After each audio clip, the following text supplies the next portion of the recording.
Tuan Chan Fong Hing, Kota Kinabalu. Ya, selamat pagi Tuan Speaker yang bukan saja kacak tapi pintar. Soalan saya soalan 5. Penuh dengan pujian hari ini, Kita alhamdulillah. fokus kepada soalan. Terima kasih Yang Berhormat. Saya juga nak ikut speaker yang kacak dan pintar untuk berpantun. Jikalau Tuan pergi ke Segamat, jangan lupa berjumpa Pak Samad. Program biodiesel akan ditingkat, berkebun kecil akan selamat. Betul ini betul.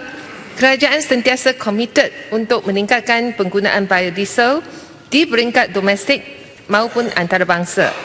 Program biodiesel negara telah mula diperkenalkan pada tahun 2011 dengan kadar adunan B5. Maksudnya adunan 5% biodiesel sawit dengan 95% diesel petroleum.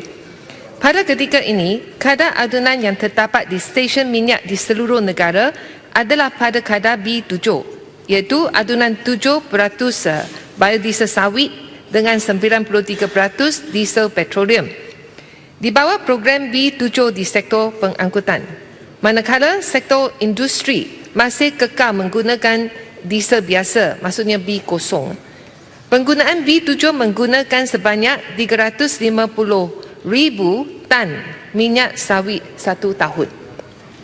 Bagi memastikan kelangsungan program biodiesel negara, beberapa langkah dan inisiatif baru dirangka bagi memastikan penggunaan biodiesel ditingkatkan menerusi langkah-langkah berikut. Nombor 1, Kementerian Industri Utama akan membentangkan memorandum Jemaah Menteri dalam masa terdekat mengenai cadangan meningkatkan kadar adunan kepada B10 untuk sektor pengangkutan dan B7 untuk sektor industri di seluruh negara. Kedua-dua program ini dijangka akan menggunakan sebanyak 760,000 tan minyak sawit dalam negara satu tahun dan seterusnya akan mengukuhkan harga minyak sawit di pasaran. Langkah kedua, memperkukuhkan pasaran ekspor sedia ada di China. Pada Ogos tahun ini, Lembaga Minyak Sawit Malaysia MPOB, itu agensi di bawah kementerian saya, telah menandatangani memorandum persefahaman MOU dengan Universiti Tsinghua di Beijing semasa lawatan Perdana Menteri ke Republik Rakyat China. MOU ini bertujuan untuk menggalakkan penggunaan biobahan api berasaskan sawit Malaysia di negara China pada skala yang lebih besar dan pada tahap yang lebih tinggi. Melalui pengkongsian maklumat dan teknologi di antara Palm Oil Research and Technical Service Institute of MPOB di Shanghai dengan Universiti Tsinghua di Beijing. Kementerian saya telah mengadakan siri perbincangan dengan sektor industri, sektor pengangkutan dan syarikat petroleum berkenaan cadangan peningkatan adunan biodiesel tersebut. Selain itu, kementerian saya juga akan terus memainkan peranan untuk menerokai pasaran minyak sawit dan biodiesel sawit di pasaran-pasaran baru melalui misi promosi dan teknikal ke luar negara untuk memastikan promosi minyak sawit dan ke rantau-rantau ini akan terus berkembang. Sekian, terima kasih. Kota Kinabalu. Ya, soalan tambahan saya mengenai harga. Apakah jurang di antara harga biodiesel sekarang berbanding dengan harga diesel? Sama ada biodiesel dia lebih mahal atau lebih murah? Dan adakah pihak industri perlu membayar kos yang lebih tinggi sekiranya mereka nak pakai B7? Dan apakah penjimatan kerajaan sekiranya program biodiesel ini dilaksanakan sekarang?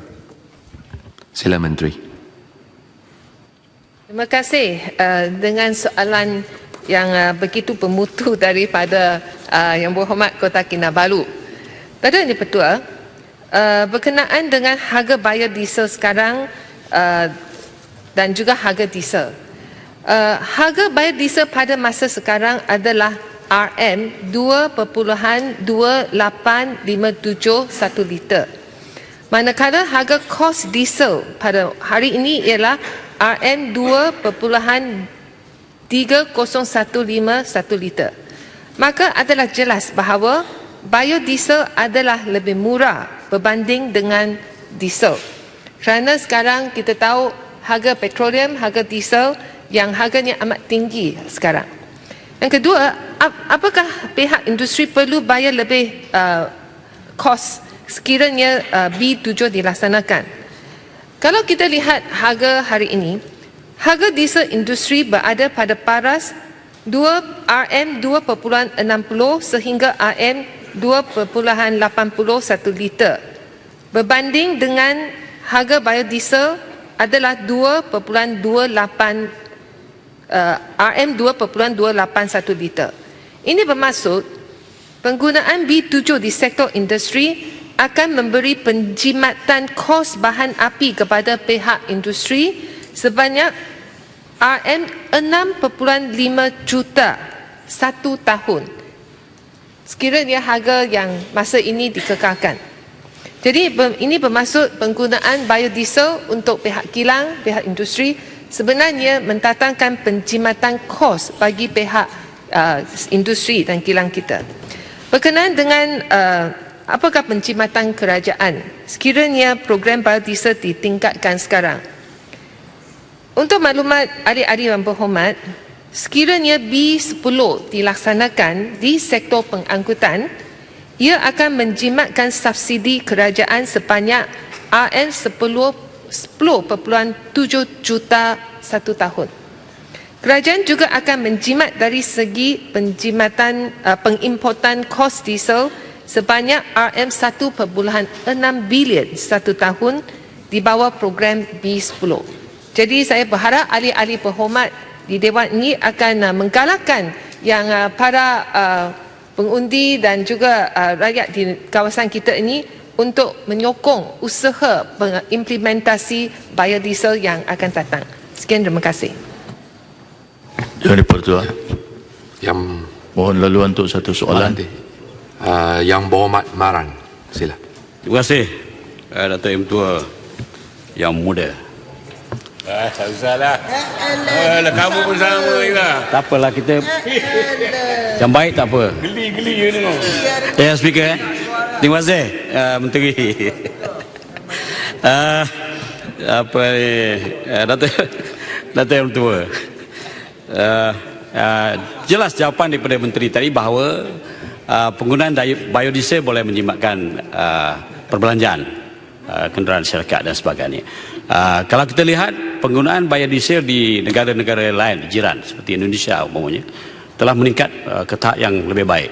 Bukan saja kita di tahap B7, mereka pergi B10, B20, bahkan pergi pada B30 dan sebagainya. Dan ini menunjukkan bahawa mereka lebih advance pada kita.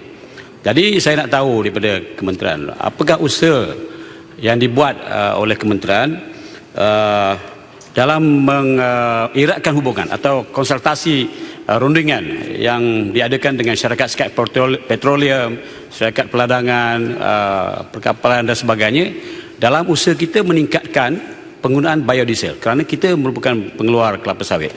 Dan setelah itulah dengan cara ini kita dapat mengurangkan kos pengeluaran dan dalam masa yang sama boleh memberikan faedah kepada masyarakat dan pengguna. Apakah kita ada jawatan khas konsultasi antara syarikat-syarikat dengan kerajaan? Terima kasih banyak.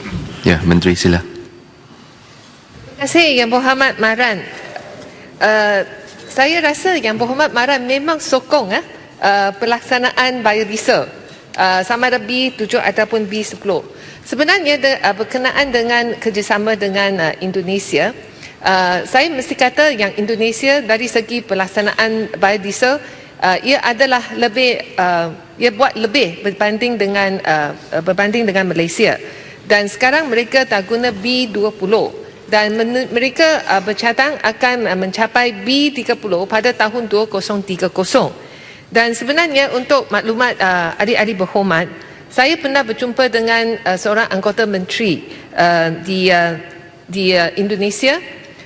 Dia berkata penggunaan biodiesel oleh Indonesia sejak hari pertama itu dilaksanakan, negaranya telah pun berjimat US dollars 2.3 bilion Dia kata ia bukan dapat membantu penanam sawit, tapi juga ia menjimatkan kos import diesel dari luar negara.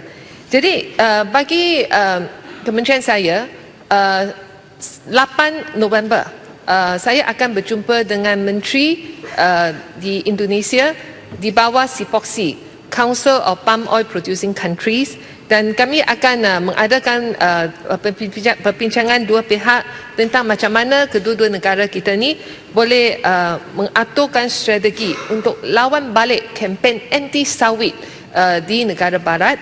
Dan juga kami juga nak bincangkan macam mana dari mungkin hal-hal lain yang mana kedua-dua pihak kita boleh bekerjasama. Saya rasa ada dari segi implementasi biodiesel kita haruslah mencontohi negara Indonesia. Kerana bila kementerian saya ada consultation, perbincangan dengan syarikat petroleum dan juga syarikat pembuatan kereta, syarikat dan juga industri, pihak industri, mereka semua ni bimbang. Mereka kata tak ada waranti. Kementerian saya sekarang hanya nak tingkatkan dari B7 ke B10, dan banyak pihak sudah pun begitu risau sama ada enjin mereka kereta akan rosak ataupun tidak. Saya kata lihatlah Indonesia, tak ada masalah B20. Semua orang rasa ini adalah satu cara yang boleh membantu pekebun kecil di Indonesia. Tak ada orang bersunggut, kereta mereka tak ada kerosakan pun. Dan kita lihat macam Colombia, negara macam Colombia juga dah melaksanakan B10. Dan juga kita lihat Indonesia, saya pernah tanya pihak industri di sana, memang tak ada apa-apa laporan tentang kerosakan enjin, kerosakan kereta dan sebagainya. Dan kalau kita lihat Indonesia, mereka malah mau gunakan adunan biodiesel untuk kapal terbang mereka. Dan banyak penyelidikan tengah diadakan. Jadi saya hanya nak berhormat, yang berhormat Maran bersama dengan semua ahli-ahli yang berhormat di Dewan ini, sokonglah bila kerajaan mulai melaksanakan biofuel di negara kita ini, marilah kita cuba menggalakkan yang penduduk dan pengundi di kawasan ini menyokong penggunaan biodiesel untuk kenderaan kita, untuk industri kita dengan cara yang lebih menggalakkan. Sekian, terima kasih. Tuan